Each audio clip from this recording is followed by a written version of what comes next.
anytime a new concept is introduced to the populace, we find people that just have a really hard time understanding, accepting, or even being willing to try it.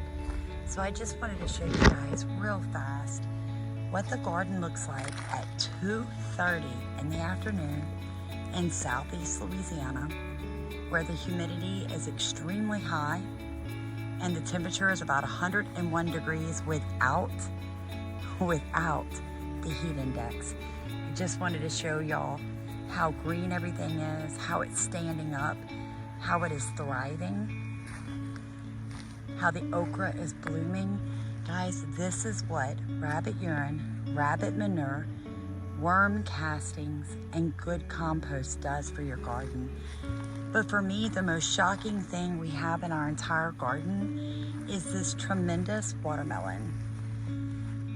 And for visuals, that is my hand. So it is basically 1, 2, 3, and I have big hands, 3 hands long. Probably my husband guessed about 9 pounds.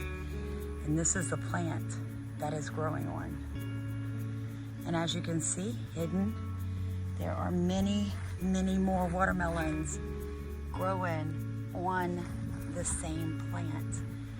All of this was grown without commercial fertilizers, without synthetic fertilizers, without commercial and synthetic pesticides and fungicides.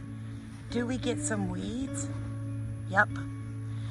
Do we get some plants that are struggling? Absolutely, guys. Absolutely.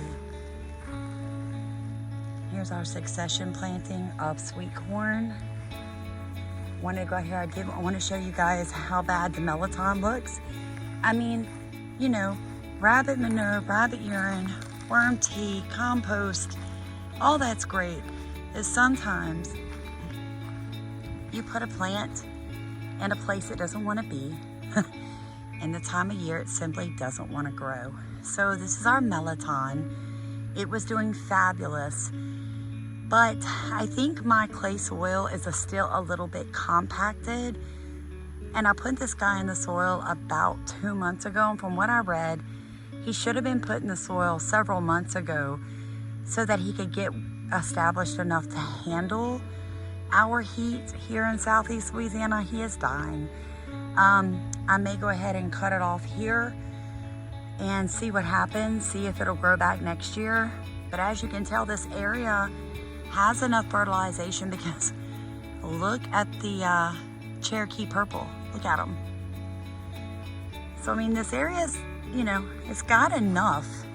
It's got enough. Now, this is really cool, and I thought it was well worth showing you guys.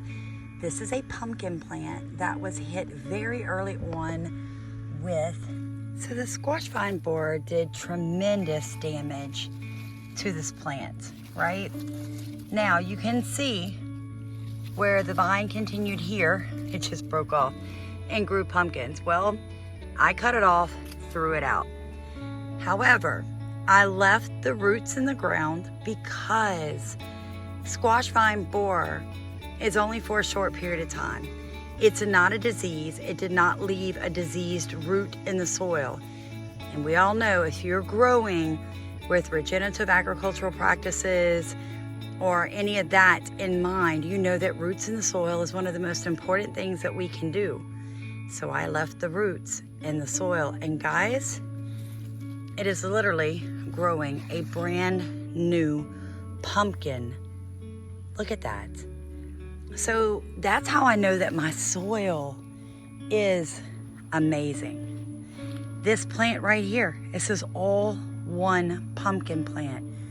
And yes, it has been hit repeatedly from squash vine borer. I'll show you this one. This one too has been hit repeatedly from squash vine borer, which is why you're seeing the drooping leaves.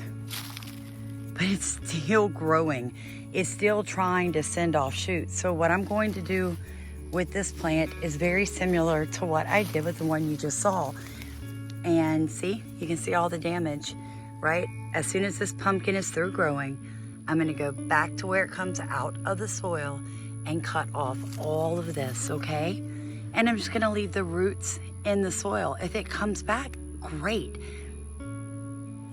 I keep trying to tell you guys that your summer vegetables that you planted in the spring should continue to produce fruit for you all the way up until the first frost or disease or pest kills it. So unless you have a tomato plant that's a one-time grow and it's over, everything else, bell peppers, squash, pumpkins, zucchini, watermelon, they should continue to produce through the summer. Those are hot weather vegetables and fruits. They should have no trouble producing food for as long as the cold weather stays back. So I hope this helps you guys understand a little more about removing roots from soil, removing plants from the ground. Just remember, your food can give you more than you think it can as long as you support the soil. Have a blessed day. Thank you so much for rowing in our boat and letting us row in yours.